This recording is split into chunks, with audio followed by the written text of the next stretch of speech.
guys, Mini Trailblazer is here. Today I visited 6 farms and guess what? It was amazing. I saw real cows and buffaloes and learned how fresh milk is made before it reaches our homes. We even went inside the factory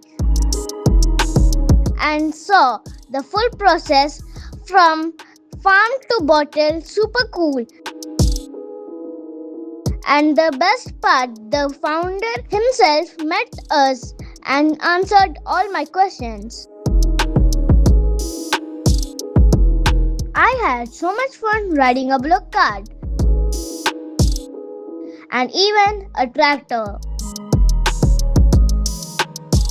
But wait, my favorite moment actually tried milking a cow. And guess what? I even got an award from the founder.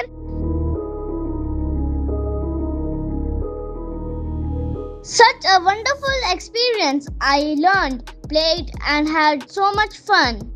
If you also want to visit this awesome place, just comment details below.